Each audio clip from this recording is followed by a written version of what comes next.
Breen, Bob Breen, Bob Breen, oh my God, Bob Breen, Bob Breen, Bob Breen, yes, yes, yes, Bob Breen, Bob Breen, John Breen, Bob Breen, Bob Breen, Bono, Bob Breen, up and over. Some kind of monster.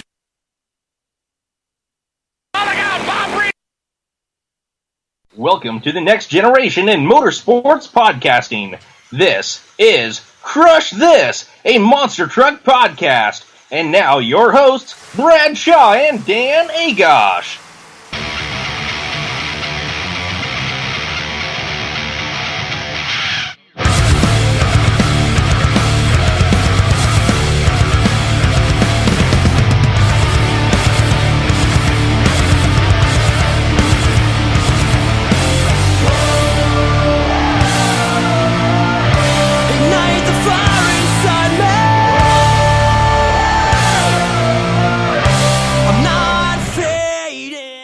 Hello fans, this is the fifth installment of Crush This, a monster truck podcast.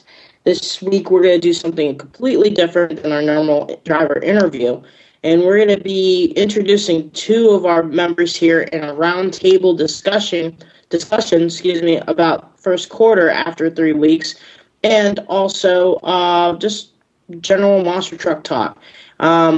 We're here with Dustin Park, and also Michael Harry. First with Dustin, give us a little bit of an intro about yourself, and then after that, Michael, you go ahead and chime in. Well, I am the writer for the sports blog allaboutHorsepower.com, and it's part of the Fan vs. Fan Radio Network, And I basically exactly as it states. It's all about horsepower, and you can't get any more powerful, with the exception of maybe drag racing, than the monsters. And I'm one of the few that actually writes about it. It's going to be great within the industry. Got to meet a lot of drivers, got to meet a lot of different fans and crewmen. And one of those guys that I met is your other guest at this time, somebody who's a good friend of mine, as well as everybody else in the Monster blog. Go ahead, Michael.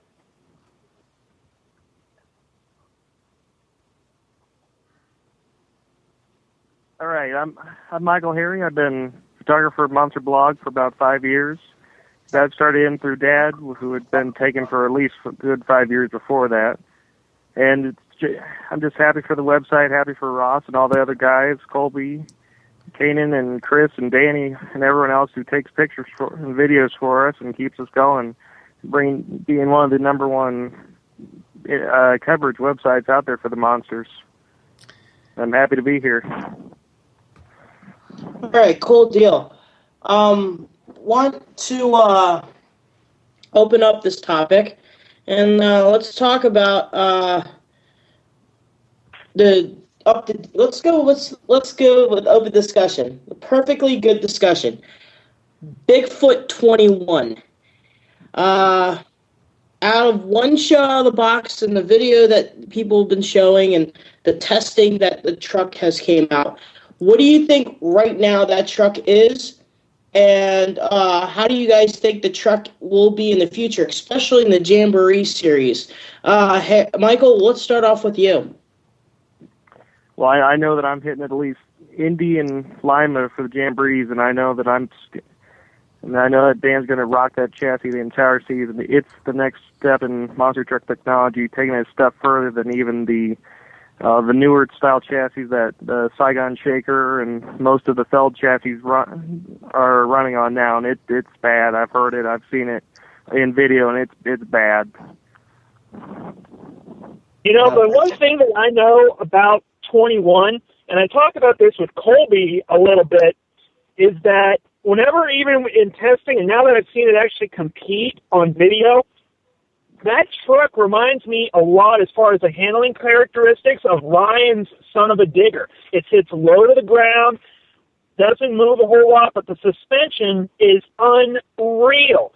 I have never seen Dan out of the box with a new truck, and that's including 18. But this truck, with its longer wheelbase, a better suspension package, indoors it is looking bad. But I am telling you, I'm going to be in Bloomsburg again this year, possibly Indy. That truck is going to be evil whenever it gets outdoors. I can guarantee you that.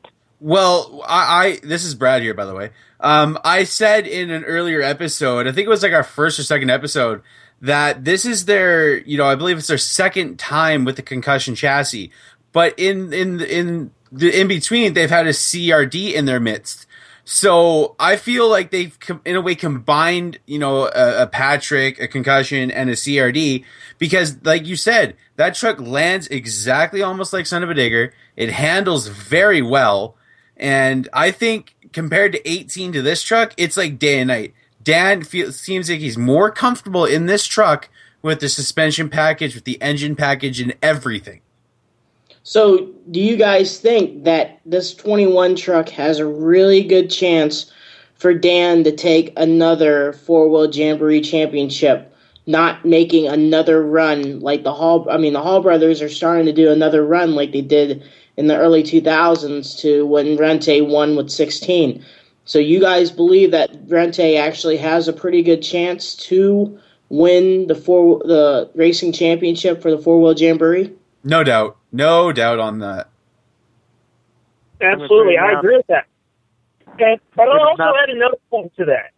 I'll add one other point to that. Even though 21 is a new chassis for Bigfoot, keep in mind that when the Jamboree Series happens, you're still going to have 3 Hall Brothers trucks more than likely running.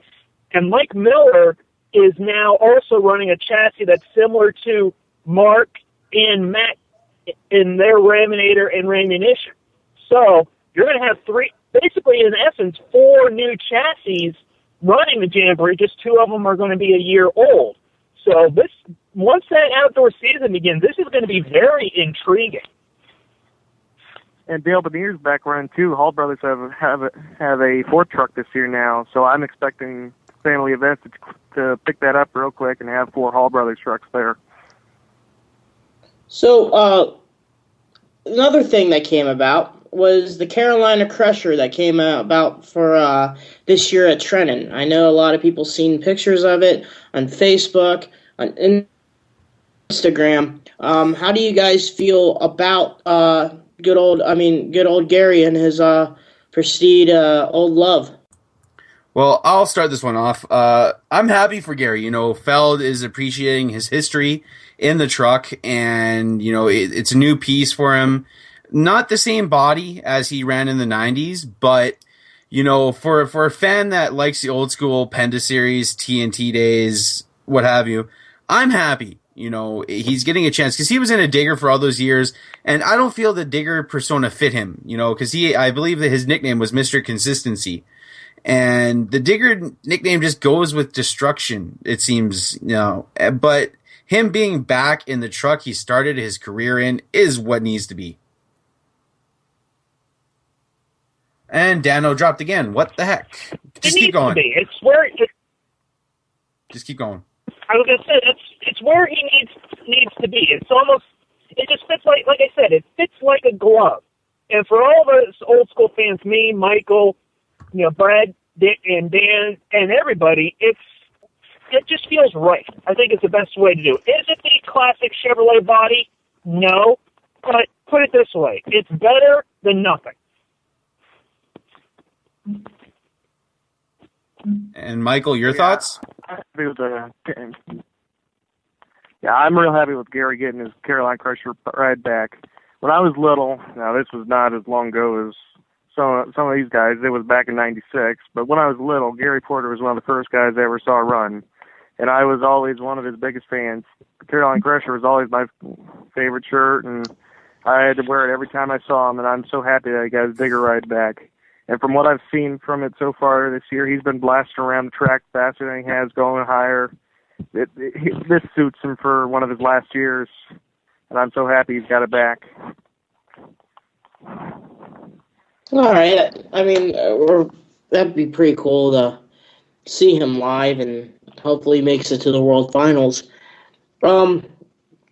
So letting everyone know that last year, how do you guys feel about, actually not about last year, how do you guys feel about the first quarter already? With the situation with the new track designs and the Fox Sports One and the hashtag More Monster Jam, and outside of them, like bring the debut of USA One. Just how do you feel right now with so much that's going on with first quarter? How do you guys take on it? Like the pros and cons, what you not like, and what are you guys liking right now? And we'll go with Dustin. Let's go with Dustin.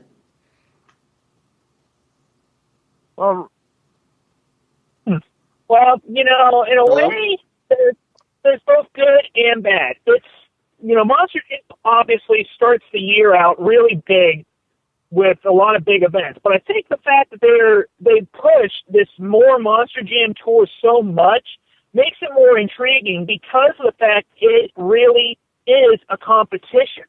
The Fox Sports 1 series came about a little bit late, so I think that may hurt it a little bit.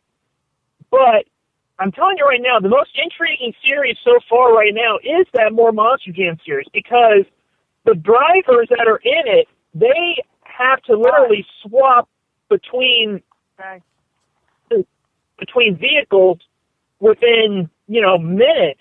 I mean, and not just in uniform. They have to get out of the driver's suit, get into their quad racing gear, back into the fire suits to go race those speedsters, which basically are, the side-by-sides, and then into their trucks and back and forth. That's a lot of skill, and that takes a lot of effort. And then you also have one series that's set to kick off this weekend, the Monster Nationals. That's going to be a good series to watch because every single show, it's foot versus halls. That's going to be a fun series to watch because I'm covering it all season long. That's going to be a fun one to watch, both seeing them indoors on the concrete and then a couple of shows on the dirt. That's one I'm going to be interested in. Well, I'm going to majorly myself favor the Fox Sports 1 Championship Series just because it is like a legitimate point series. You have points for qualifying, points for racing. The top 8 move into the racing bracket. The bottom 8 go down into a obstacle course, which is very similar to how USA Motorsports used to run things back in the day. But I'm more excited about that because you have some heavy hitters in that. You have Chucky, you have Neil Elliott, you have Lindsay, you have Damon Bradshaw, but you have Donald in Titan, you have Brandon Darrow, you got, Darren Goyne, you have so many people in that lineup that can sneak up and take a win. Lindsay just doubled down in Atlanta, good for him, an Alberta boy. I'm rooting for those Alberta boys. But it's more exciting, and the More Monster Jam thing has a lot of hype around it because it is the rookies, it is the young guys and young women in the sport, and I'm rooting for Cody in that one. But the championship series, the Fox Sports 1, it's better. I think once it gets more hype, it'll be a lot better. We're gonna go with Michael. What's your thoughts on the first little bit of first quarter here? Well, I've been out to 4 shows already. First weekend was Columbus with the new style of setup with what was called the Evil Hill there, and it's a lot different. And I've heard very mixed emotions from a lot of people. And personally, I'm missing the straight line racing, but that's just me. And then last weekend we were in Detroit. And I was real happy with how that turned out. Real happy with the Saigon Shaker, Ryan Disher in his first round, Shell Camino, Shelly getting her first shot, and of course Greg Winchenbach doing his amazing what was called a double front flip. And I'm real happy with everything that happened at that show, with the exception of maybe some of the scoring. But I'm real happy with how things went. And first quarter so far has just been amazing, and I'm really looking forward to, as you said, the championship series in the stadiums, and that's coming up both next weekend in Indy and second Detroit. And I'm so happy with all the younger name guys and the small name guys: Jim Benzick, Brandon Darrow, Darren Goen, and of course Donald Epidindio. People who really sometimes take for granted, who really can put up a great number, and I'm real happy for them. I'm glad about that. Well, right now, fans, I just want to say we're having a little bit of connection issues with my co-host Dan Agosh. We're just rolling through it. We're not gonna, stop it for any reason. So I'll ask the next question for you two gentlemen. So with the independents, running a Monster Jam, they haven't gotten, as much, support and such in the past. And now with, the Fox Sports 1 Championship Series with a lot of independents and more independents now being able to run, like Shelly Kujat, Shel Camino, Ryan Disharoon, there's Dan, but, what are your guys' take on, more independents coming into the Monster Jam fold and running in more events? They need to. It's a great way to get exposure, not just for yourself as a driver, but also for sponsorship to actually be able to make it to and from these events. I mean, we talk a lot about the more famous independents that run Monster Jam. I mean, obviously, look at, the Kohler team. That's a 4-truck team, completely run out of pocket and relies on sponsorship. I mean, whenever Jim goes to Las Vegas for the World Finals, he drives that entire trip from Michigan to Las Vegas. You have the Creighton Bunch, which is an independent team. They had a lot of backing in the past from sponsorship from Checker Shucks Cragen. That fell out, but they got a lot more sponsors coming in, and they're able to keep running that high horsepower, high torque motor that they are used to running and people expect. They've upgraded their trucks. They got a great lineup of drivers. But now you're getting into these folks that maybe not everybody has heard about. Not everybody has heard of a guy named Darren Going. I've seen him run. He is very capable. Some people do know Steve Kohler, but now he's got a chance to show that he belongs in the big show. You've got these guys, I mean, like you said, Disharoon, very talented driver, comes from a great, his dad runs very well. He taught him well. And that Saigon Shaker is an excellently built truck. So the independents needed this kind of exposure, and it's going to show that, hey, these other drivers, like a Dennis, like a Ryan, Medusa, what have you, they may have the corporate backing, but the sport was built on the guys that hand turn those wrenches on the trucks and drive those haulers to that show. And Michael, your thoughts? I completely agree. Without the little drivers in the sport, why even try? This is a sport of coming about. This is not get rich quick. This is perform for the fans. Someone like Tom Herzog and Midnight Rider, who just got his first chance in Monster Jam, and Mac Plecker this last weekend, they did great, and they're building their names for themselves. And of course, there's some people out there who rarely run Monster Jam anymore that people forgot about, like Bennett Clark. And I was real happy when I got to see him this past weekend, and he's still rocking it. And personally, a lifelong career can be built outside of Feld, and I'm so glad for all the great drivers who have, all the Bobby Holmans and the Jeff Cooks and the Alan Pizzos and Andy Hoffmans out there who have been around forever, and the next generation of them. Now, I'll put in my 2 cents, and then I'll ask another question. But I'm for one, am happy about it. More trucks means more opportunities for unknown drivers. Like in Monster Jam, all the fans that know Ryan Disharoon, like all us diehard fans, know of him, know of the Saigon Shaker, even when it was the mud truck and the Disharoon family. But a lot of the young, the people that just saw him in Detroit were like, "Who's Saigon Shaker? Who's Ryan Disharoon?" We know him. It's giving drivers that have never, had the chance on the big stage per se, and that's not knocking down any of the independent promoters, Monster Truck Throwdown, CFP. But Monster Jam is like, okay, this is a good comparison. So you have WWE, but then you have Ring of Honor or Pro Wrestling Guerrilla. WWE is the big stage. Well, Monster Jam Feld is the big stage, it's like indie wrestling compared to the professional, like WWE.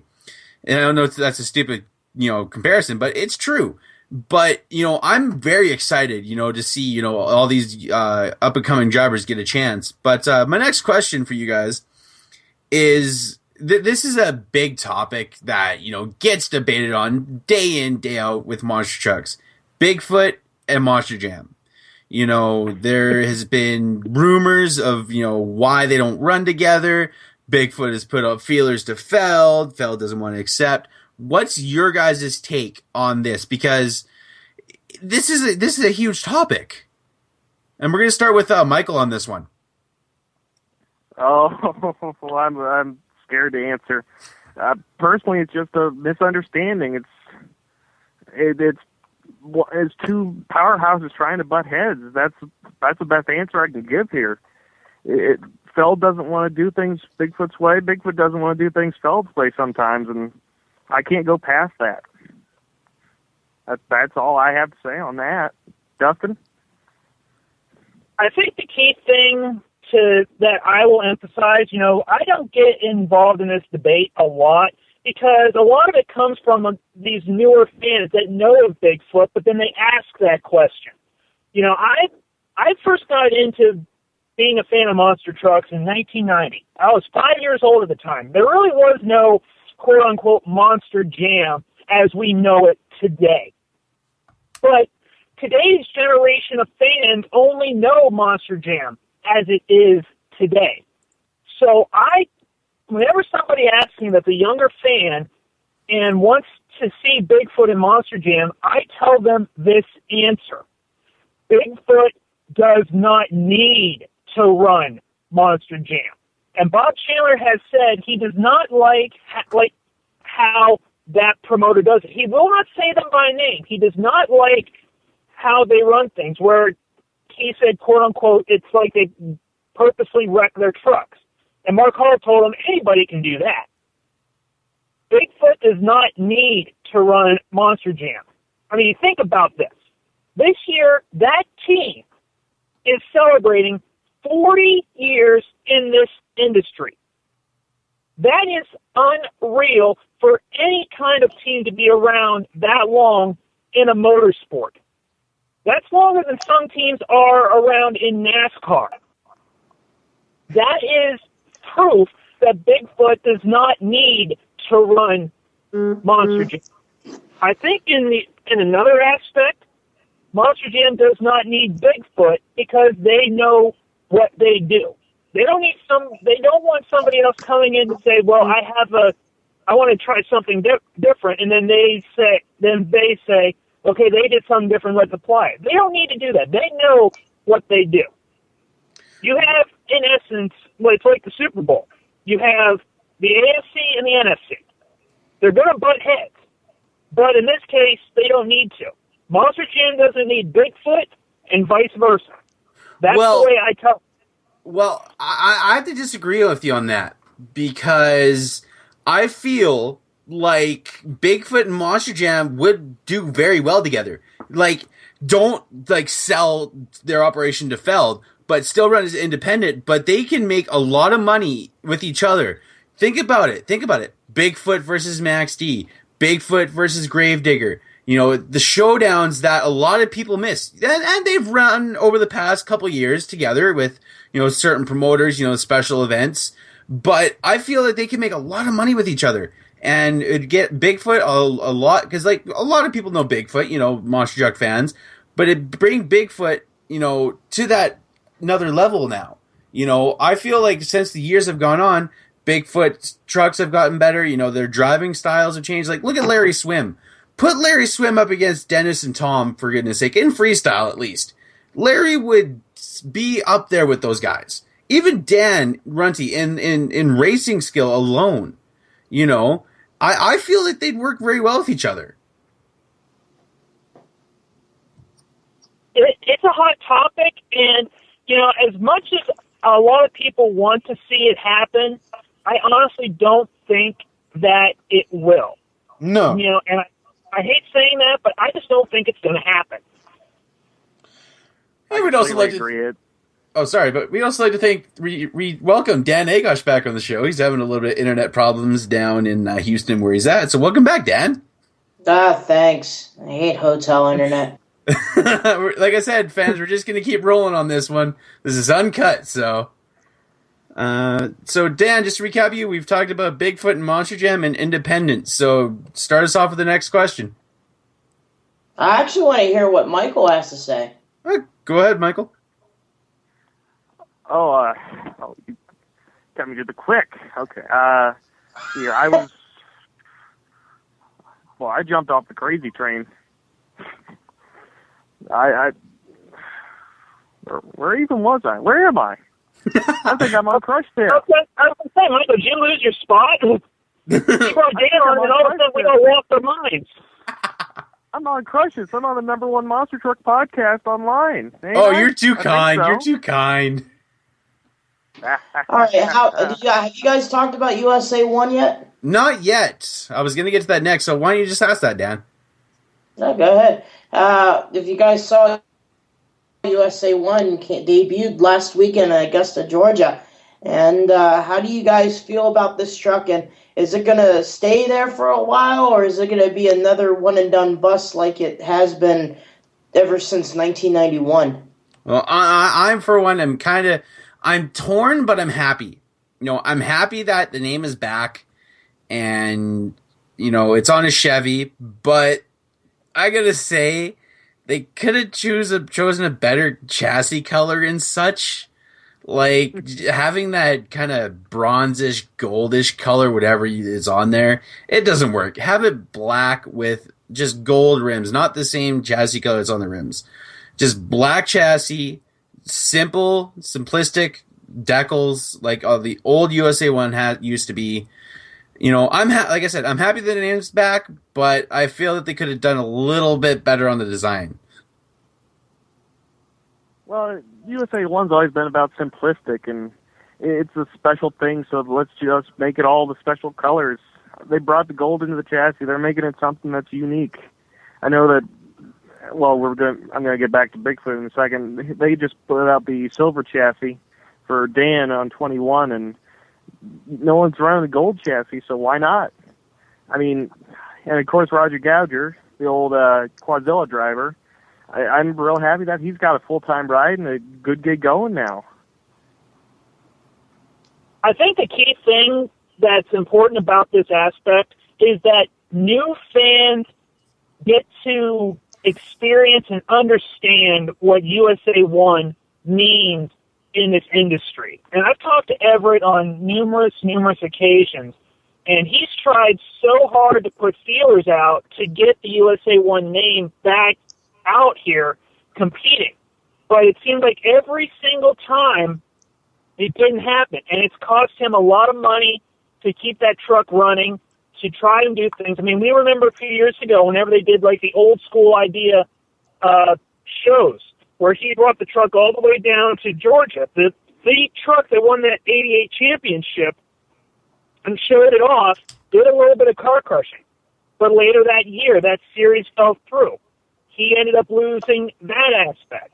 He tried to sell the team a few years ago. That didn't work out. It fell through again.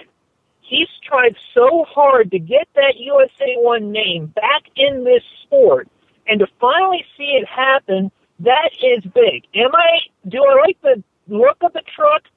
Body, yes. Chassis, I'm torn on. I think the color came out wrong. I think they were going for a gold, but maybe something in the pigment went bad, and it ended up more like a bronze instead of the gold color that they wanted. But the fact of the matter is, these new fans that we have in this sport over the last maybe decade and a half can now learn the history and the importance of Everett Jasmer, of Rod Lidsouth, of the late Steve Wilkie, and what the USA 1 truck meant back in the heyday of this sport. And Dan, what's your take on this? I mean, exactly what Dustin said about how he's trying so hard to bring this truck back. And, I mean, the truck looks decent. I just feel like they rushed the truck a little bit. Sorry about the ringing. I'm trying to call back one of the Michael that died. So his phone died. Oh, his phone died. Oh, okay. Yeah, his phone died. And like I said, we're still gonna roll with this. It's unedited. So, but continue on, Dan. I just feel like they rushed the truck a little bit. Maybe not rushed it. There's something about it that doesn't seem like it was back in '88, where you just stared at it. Even if you're a Ford guy or a Dodge guy, you just stared at it and you say, "Wow, that's a nice truck." Like Bigfoot back in the '80s, also, if you're a Chevy guy, you still look at the Ford and you're like, "That's a nice truck." That truck just seems like they didn't stick it. They didn't, what you say, make it unique. I feel like USA One's just in the shelves with all the rest of the trucks in the store, let's just say, or going the same current of water. And I picture USA One being a single cab Chevy with light bars on the top and white rims and gold housings and flags busting out the rear end. Like, I mean, just that look, that original nostalgia of that truck. Maybe that's just me, but I just felt like USA One was never one of those trucks that would go off the page. It would still stick to the same direction. It was always going to be a pure, stock-looking monster truck. Maybe with some extras. It just, I don't know. To me, hopefully the truck runs good, and hopefully the truck will last. I just feel like with the name USA One, it should have been a pedestal truck. Something that Monster X and Everett should have made that truck sticking out where everyone in the country would have been like, that's a pretty nice looking truck. Well, I agree. Especially with Bigfoot's 40th anniversary here, having the old school retro Bigfoot with a retro USA One would have been sweet. But I want to ask this. With the current influx of trucks, Bill Payne and Straight Up Racing have come up with some new trucks with some new names, but old school style bodies. And speaking of old school, what names would you guys like to see come back with a current race truck? Mine would be Playing for Keeps or Southern Sunshine. But what are some names that you guys would like to see come back? Well, that's a really, really tough call because there were so many classic trucks from back in the day that had just that look, that stance, and the way that looked. I think since I am a Ford guy, I would probably the one that I would like to see come back, even though it changed to a Chevy later, I'd like to see Awesome Kong. I mean, and I'm talking about that skinny body. I would love to see somebody actually decide to do the Awesome Kong classic look with the skinny body wrapped tightly around the chassis, red rims, and that single flag flying off the back, just like Steve Dane had back in the early 90s. I'd love to see that look again. For me, I would like to bring back probably between 3 trucks. Would you may have to end this call, well, not end this, but add Michael. Michael just gave me a phone number just to let you guys know, just to bring him back in. I got the message. Okay. Anyway, sorry. Would be 4-Wheel Crazy just because it was a Ford with a Chevy motor. And so it was not that hard to redo because everyone does it today. They like their favorite body style, but they don't have the money to stick with the power plant. And it's cheaper to get a lot more horsepower with a GM block than it is with a Dodge, Hemi, or a Ford motor. So 4-Wheel Crazy would be one. And then No Problem, just because it'd be cool to, no one ever came out with a Ford Excursion or something like that back in those, use that body, even though the truck Excursion I think's no more, just to have that. And then, First Blood. I just think that there was always the blue Ford and there was always the red Ford. And then he represented the red Ford. And I just think that was a name that was perfect. It always came out with the First Blood. So I always thought those 3 trucks would be awesome to bring back. And welcome back, Michael. Yeah, my phone died in the middle of all that. Sorry. So just to recap on what we were just asking, with the kind of recent trend of like old names and old bodies come back, what would you want to see, name wise come back to the sport? You're asking me to play with fire here. Personally, I've always loved Alan Tura and the Goliath truck. You've been a huge fan of Thunder Chicken forever, and a lot of the other ones like I've always loved Nightlife and everything that's become. So beyond that, just icing on the cake. All right, here's a question. We're going back with names and stuff. Today's drivers versus yesterday drivers. Line up. Pick your perfect matchup. Ooh, this is a tough one, Dan. Man, you are challenging us. Whew. Doesn't have- I'll go ahead and do this. Here's the thing. Has to be one representative of each clan. So if it's Andy Brass, it's Andy Brass. Dan Rente, Dan Rente. Now, the only option is that you can say Charlie Palkin, not in Gravedigger, but in Excalibur, versus Randy Brown in his pure adrenaline truck. Kind of like that, since Gravedigger's main representative, to me, is Dennis Anderson and Pablo Huffaker. So I would say that lineup, but you guys can use other trucks from different drivers. So is this a lineup of a show or like head to head? Head to head. Head to head. So you can't say Dan Rente versus Jim Kramer. That can't work. No. But you can say Charlie Palkin Excalibur versus Dennis Anderson Gravedigger. Because Jim Kramer and Dan Rente hasn't drove a truck different outside Bigfoot. For my first matchup, I'd have to go Charlie Palkin and Excalibur versus, John Zimmer in the West Virginia Mountaineer truck. I think that'd be a very... John Zimmer never drove the Mountaineer truck. I thought he did. He drove Mountaineer for a little bit. He drove Excalibur for RB. He drove for Excalibur for RB. RB Moeller drove Mountaineer. Oh, I thought that he drove Mountaineer for like at least a show or two. No. Okay, then RB drove that truck. Then I'll go Palkin and Excalibur versus Jimmy Cretin and Bounty Hunter. That'd be intriguing, but I think I'm going to go with a matchup that probably, I wish he was around to do it, because I think this would be a really intriguing matchup. Well, he's still around, but he doesn't drive anymore.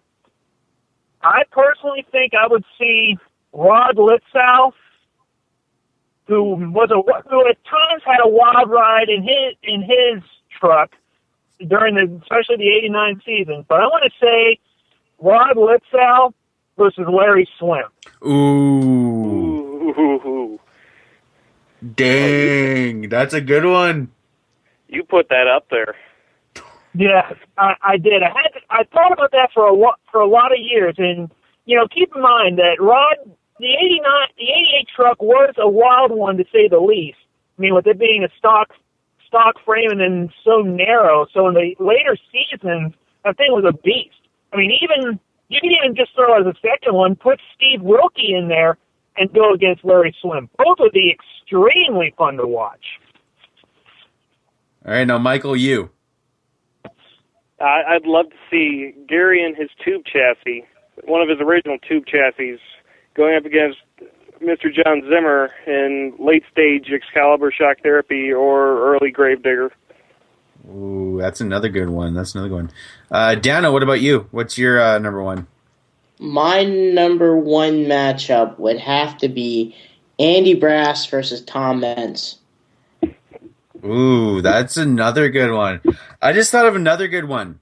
Dennis Anderson back in the late 80s, early 90s versus Bill Payne. Two crazy driving styles. This is when Dennis was known as One Run Anderson. And for me, I've seen Bill Payne drive myself. I've seen him live. That would be one heck of a race, all over the place, side by side, balls to the wall, just hit the throttle and go. That would be another good one. They wouldn't make it to the finish line. No, they wouldn't, but it'd be damn well exciting to watch. You guys have I was going to say, I'll throw in one more. And the only reason why I'm going to throw this one in is because, yes, we know the later stages of who it was in both aspects, but I'm just going to say the trucks. And I think it'd be interesting because of the mystery that was behind it. And you got to think of it in the aspects of a younger fan, okay? Not like, I'm turning 30 this year. You got to think of it being like, 15 years ago, whenever I was 15, and then back further about another 5 or 6 years. So I'm negative? Yeah. Here's what I mean. Think about it. Just because of the mystery aspect. Snakebite, NWO. Ooh. But is it the NWO that, Chad Fortune was the spokesperson for, or was it the NWO Hulk Hogan truck? Because you got to think of that too. Yeah, but no, I'm talking about the NWO from 2000. I'm not talking Dungeon of Doom, or the Hollywood Hogan truck, because we know who was driving. They told us who drove those trucks. Yeah, but I have to ask you about this. Why do you think, is it, Colt Cobra, Snakebite? Like, what's your reasoning behind Snakebite and NWO? Well, can I ask one thing? Yeah, you can chime in then. Why not exchange NWO to Doomsday, since Doomsday's a regular monster? Okay, that's a good one. Okay, I stand corrected. Snakebite from 1992 versus Doomsday. There we go. That's a good way of putting it. Okay, I like that matchup a lot better. Is it because of the mystique behind the truck and the driver? More or less the mystique, because all we did, you got to remember, back in the 90s, whenever that truck came out, it was a completely new idea. Because at the time, a concept truck in the industry was a monster truck that wasn't a truck body. It was a Bronco. It was like, say, with Dennis Anderson, it was a panel van. It was the Monster Vet, which was a car, Blue Thunder. It was a non-truck body. When Snakebite came out, it was still a truck, but it had a different nose piece on it. So it had that truck look, but it had the snake front end. So that's why I always thought it was mysterious back in the day, because nobody had ever thought of doing that. And it took off. We're now looking at a fourth generation, or actually, correction, the fifth different look for Snakebite. And if you want to think about it, if you want to get it technical, Snakebite debuted in 1991. So in theory, if you want to add your math, because the Snake was coming along in the late stages of the 90s, Snakebite itself, the name is going to be celebrating 25 years of being in the sport next year, at least with the name. Yeah. And that's an interesting thing, with the mystique of, certain trucks, like even, with current day, how you had the NWO with the secret driver who, later on we knew it was Rob Nell, but the whole mystique was something cool. And and to go back on the USA One thing, that's what Everett Jasmer hated. He hated the wrestle trucks. He hated how it was getting so, I'll use a wrestling term, gimmicky, but I just want to ask, Michael, what's another matchup that you would want to see? Oh, you're putting me back on the spot. Yeah. I'm going to go a little bit more modern with the first one. So, of course, not a felled truck anymore, because basically most of our picks have been felled. I'm going to go Derek Henson, heavy hitter, go up against either Litzow or Morris, equalizer. And Ooh. And I think that's one guy, honestly, that doesn't get a lot of credit for what he does, and that's Derek Anson. He is a great talent in this sport. I got to meet him for the first time in 2011 whenever I was at the Indy Jamboree. Really down to earth, loves doing it and putting his message out there. And every year he seems to have gotten better, but more importantly, he's invested well in the truck and now the team. I mean, there's been a lot of people complimenting that have established themselves in this industry, like a Dennis Anderson, like a Tom Meents, that saw the River Rat and how well it was built and how well it handled, and just what made that truck work really well is the fact that it is the classic rat rod style.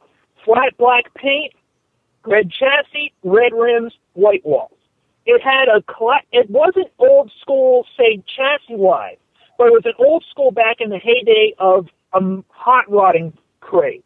And that's what made that truck work. And Derek, knew what he wanted to do with that truck whenever he built it. He's got Stevie driving it, great driver himself. So that team, I think, is one of the independent teams to keep watching as the years progress, because he's only going to get better with time. That's also the same thing you were saying about respect. David Morris didn't get a lot of that. People don't really consider him a great driver. Like, people would be like, well, Andy Brass, Dennis Anderson, all that, and no one ever mentions about David Morris. And he has won races very consistently. He has won very consistently. Maybe he hasn't won that many championships, but consistently wise, every year when he raced that Equalizer truck, note to self that he raced a truck that was built in 1988, the late stages of 88, all the way to he sold it to Mike Hawkins in the late 90s, and he raced that truck very, very well, and he didn't really get that, I guess, a lot of talk. But for my last pick that I would do, I really don't know how I would say this, but this seems pretty interesting. How about we go back to Kurt Dabney's Extreme Overkill versus Mike Vaughters Jr. in Overkill Evolution? Ooh, that is a good one. That's an interesting one because you have two different chassis designs, two different eras. You have, Dabney with the straight line Penda series, putting it on a Penda track, Dabney all the way. The experience. Putting it on a modern day track with a different chassis, Mikey's got it. It comes down to variables. Who has the more experience? Who has the bigger engine? It all comes down to different variables. All right, guys. In our next topic, let's go ahead and talk about how do you guys feel about the Fox Sports 1? I like it. I was going to say, are you talking about the coverage of the series or the series itself? I'm actually talking about the Houston coverage that happened last Sunday, if anyone watched it. And I'll admit, I haven't watched it. I live up here in Canada where we don't get Fox Sports 1 because our providers are stupid. So you guys talk about this one. I'm out of this one. Well, I came in the middle of Dustin Brown's freestyle, so maybe got 15 minutes of it. But I'll say this now, it's a lot better than it was last year. Definitely. It improved. I mean, I don't know whether it was editing or the fact that it was a new announcer. And let me state this right off the bat. I have nothing against Scott Douglas. He has earned his keep in this sport as an announcer. But as much as he's earned his keep, when you put him in a TV booth to try to do commentary over a show that he's already done commentary on, it's dull. You know he can do better. So I think having a fresh face in doing the commentary that maybe hasn't seen it before, then you couple it with Dennis Anderson, who obviously is not at the shows, they're seeing a lot of this footage maybe for the first time. I think that's a good aspect to it. I mean, see, having Scott Douglas commentate on his own event that he was at to cover, it's kind of like having a NASCAR driver commentate during a race, because you know what's happening, but he's got more important, but he doesn't have time to, or he doesn't want to. Sorry to interrupt you. Sorry to interrupt. I can imagine a NASCAR driver commentating, I'm turning left. I'm turning left. I'm turning left. Then we get to road course. All right, sorry for interrupting, but continue. That's when you go to a road course ringer. But I think that they did decide to put new faces in the booth, and also they basically in essence have a week to put the production together. To do it that well shows that the Fox Sports 1 team wants to invest more into the sport to try to make it a better product. Again, I'm not knocking Scott Douglas at all. He's a great commentator. But his niche, as they say, is commentating live, because he knows how to commentate at a live event. He's really not made for being in a TV I would like to see them. I would like to see them bring in someone like Greg Whitaker or Matt Isabel for the commentary for the TV series, because, of course, they're talking over Scott Douglas. Who's going to hear Scott Douglas twice? I have nothing against Scott Douglas, but I'd like sometimes it's good to hear someone else. I'm a big fan of Greg Whitaker and Matt and the rest of the announcers, and it brings in something different. It's very similar. I was listening to the Steve Austin Show podcast. I forget which one, but he was talking about, with announcing, like Jim Ross, how, live, when Jim Ross is announcing, he can capture the audience when he's just Stone Cold. He captures an audience. And when Scott, is doing it live, he has that emotion. But now that he's recording over what he's done, there's not really emotion out of it. He tries to get excited, but the emotion's out of it. It's all about hyping that crowd up. But I want to ask. Sorry, Dan, were you about to say something there? No, go ahead. I want to ask you guys a question now, and this one is I try to ask it every show. Comparing the different fans in different regions. You got your fans in Australia, New Zealand. The fans in the United States for you guys are and the fans in Canada. Which where with the different shows, where do you see the most diehard fans come from? And I know you guys are going to say the States and everything, but be truthful and honest on this one. Where do you guys think the most diehard fans are? Because think about it this way: us guys up here in Canada, we don't get shows that often, so we appreciate it a lot more. But just what do you guys think about that? I'm going to say, as much as I love being from Pennsylvania, and I love going to the jamborees, the passion that they have that we have up here is great. But I am sorry, the best fans of the sport, whether it's Monster Jam, Monster X, or whatnot, is in Florida. Whenever you see those people tailgating at the pit party and the drivers take their break from autograph sessions to get amongst the fans and get food with them just to be one of the boys or one of the gals, that is a big deal. I mean, I'm sorry. I love going to Bloomsburg. I love going to Pittsburgh, Wilkes-Barre. I've been to Indy. I might be going to Indy again this year. Wildwood, what have you. Florida simply is the best. And I think we should also add one other aspect. Do not include Las Vegas, because that brings everybody to the show. I'm talking literally, I think it should be just state, region, or whatnot.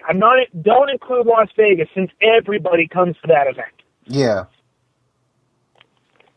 Well, really, I'm going to go the exact opposite direction. I'm going to go overseas. I mean, in the States here, yes, we have people like us who drive 3, 4, 5 hours to get to a show. Places like Australia who come around twice a year, they have people driving 8, 16 hours just to come to one show to see 8 trucks tear it up.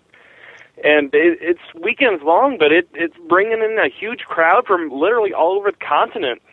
And I'm going to say between Australia and most of the other European tours. I'm sorry for dissing on my own country, but I can't say that we're the biggest diehard fans because of the distance we got to travel. I know that there's a few people who run around in, I don't know, just because I've seen them, and Danny, I know you've seen them a lot this year. There's a guy and his boy run around in all Dalmatian gear, and they come to every show that Candace Jolly's at. And I know that they book their tickets for every show that she's at in the first quarter, and I know they're everywhere. But just 2 fans ain't enough to top my list. I'm sorry. I got to say overseas. And Dan, your thoughts? Well, for me,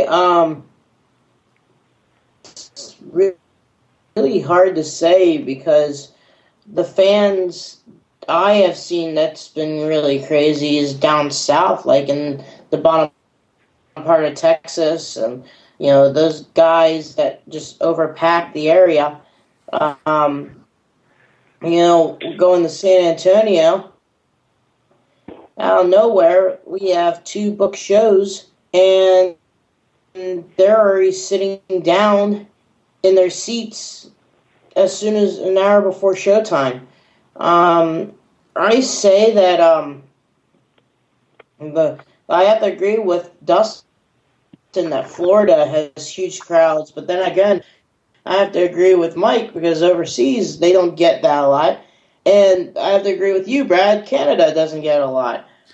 And my answer is, I think the biggest fans that we have is outside the United States. And I'll be honest, like up here in Canada, like to give you an exact idea where I am in Canada, I'm about 5 hours away from Edmonton and 5 hours away from Calgary, or 8 hours away from Calgary. Sorry, but shows come a dime a dozen. Like last year, I was lucky enough to see 2 shows: Monster Truck Throwdown and Monster X Tour. In April, I'm seeing those 2 promoters back to back. But before that, it was like maybe 2 years since we had a show, which was Chris Orell. Before that, it was Edge Motorsports. And the closest Monster Jam show to me is 5 hours away in Edmonton. And especially when right now up here in Canada, it's snowing, it's freezing rain. You don't want to take, the highways to get there. So I hate to brag, but I feel like we are more passionate about it because we don't get to see it as often. Especially like for a guy like me, because I love it. I eat, breathe, sleep in monster trucks, but that's just my take on it. I just mentioned to Daniel online. I've only got about another 10 minutes before I have to go and finish up my article. But there's one thing we haven't discussed yet, which I'm surprised we haven't. And Michael, I know saw this. I wrote about it. I talked with the driver and his wife about it. What do y'all think about Mark Hall setting the Guinness record for speed? Simply amazing. I loved it. Personally, I'm real happy that they pushed it that far, and if they had another 200 feet, I'm sure they would have broke that 100 mark without a doubt, and that's going in raw from just coming off the racetrack. That was barely any setup for that. I'm not being anything near bad to Kirk Dabney and Overkill, who held it for so long, but I'm real happy for Mark. I mean, it's something for them. It's like what Bigfoot and Joe Sylvester went back and forth with for the record for the long jump. It's just something else, something that they can hang their hat on, and I'm real happy for them. Now, who do you think's going to step up and challenge that? Who's going to have the horsepower, first of all? That's a big thing, and who is going to be who's willing to step up? Well, I'm going to go two ways about or 2 different ideas on this. I'll get to that in a second. What surprised me about this record, of all things, believe it or not, is that it was not talked about until literally the day before. Someone found an article online that said, hey, the Mark Hall is going for this. And I literally immediately was getting in touch with June. I'm like, hey, what's all this? I need to know for sure. Is this going to happen? She immediately turned in. She's just like, young man, we're going for it. And I was like, okay, where is it happening? What time and what not? I mean, from the moment I found out about it to the minute that Hall laid on that accelerator, I covered it. And what surprised me more than anything is that nobody knew about it. It's almost like they did it in secret.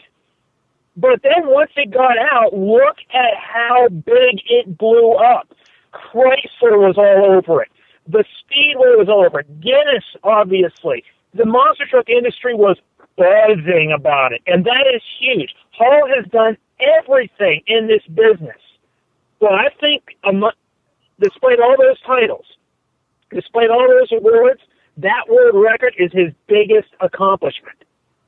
But as far as who can step up and maybe take a shot at it, as much as I love the Bigfoot crew, they've tried twice, and both times the motor got hurt in testing beforehand. The one that I think is going to challenge possibly to set that record or break it and maybe break 100 mile an hour, watch out because these guys make horsepower. I'm going with 2 Extreme Racing. Ooh. That was probably be my choice. Like, I've worked on those trucks. I've worked with... Sorry, Dad?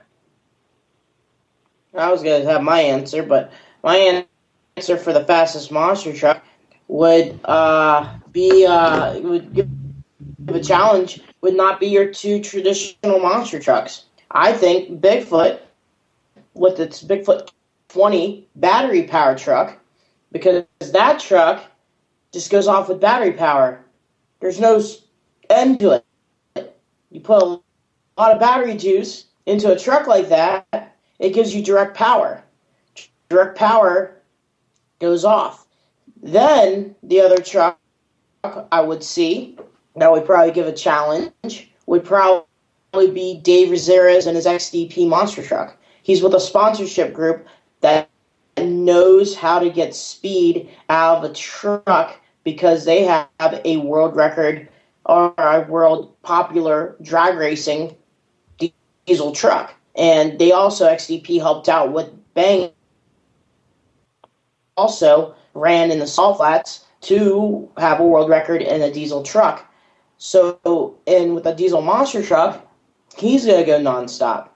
I think those 2 trucks have a chance to break 100 miles an hour.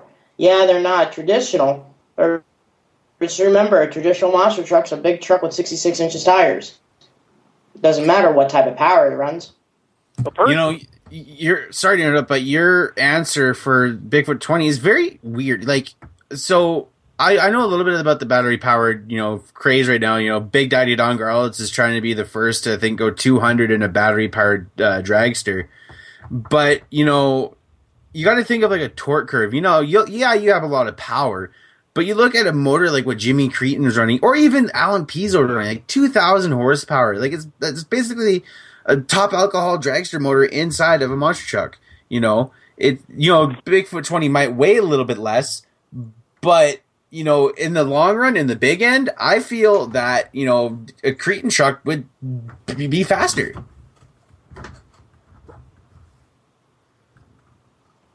Doesn't matter about horsepower, it's about gear ratio. If you can get a truck with a gear ratio going down the straightaway, you'd be able to do it. It's like Vegas World Finals. Todd LeDuc and Mel Militia and Dennis Anderson and Gravedigger have the same power plant, same motor, and everything. But the wrong gear ratio, one truck cleared it and the other truck dived. True. It's all based on gear. But one truck ran out of gear and the other truck continued on. Yeah. But right now, we'd like to thank our 2 guests, Dustin Parks and Michael Harry, for joining us on this awesome roundtable discussion. Awesome questions. We're going to be doing this again very soon in the near future. Gentlemen, is there anything you'd like to say and to plug each of your websites?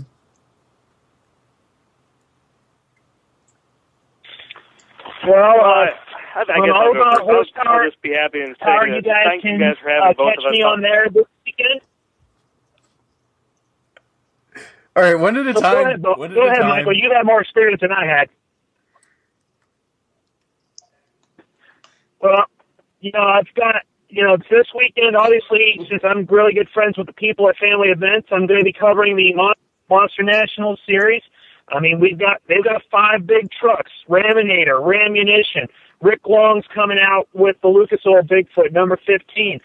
Josh Gibson's going to be in number 14 with what they're calling chalkboard foot, with the old school looking body, and then Father Time Kevin Kazala in the retro Bigfoot number 11.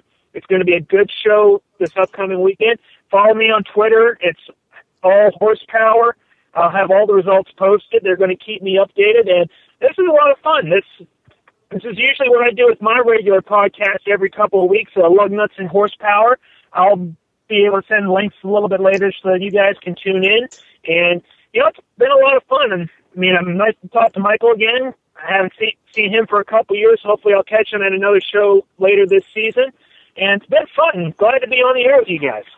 And Michael just died, but you can check him out at the Monster blog. He does a lot of photos for them. I'm not sure if he has Twitter or not, but I also want to say if there's we just had other guest die, so it's just me and Dan now. Also, if you're a driver or crew member or anybody within the industry and you want to come on the show, drop us an email at crushthispodcast@gmail.com. Dan, anything else you'd like to add? Nothing really. Just look out for, I really don't have anything. Just, if you're on Facebook and Instagram, just, like me, add me, say hi, and, I'll say hi back. And again, fans, this is a complete unedited episode. This is how I wanted to do it. Just shooting the crap, having fun, talking what we all love, And this is a different kind of episode, and this won't be our regular episodes, no, but this will be every once in a while. Have a couple of our, Monster Truck buddies on and just talk the business, But for Dan Agosh, I'm Brad Shaw. This is Crush This, a Monster Truck podcast. Keep it rubber side down, shiny side up, everybody.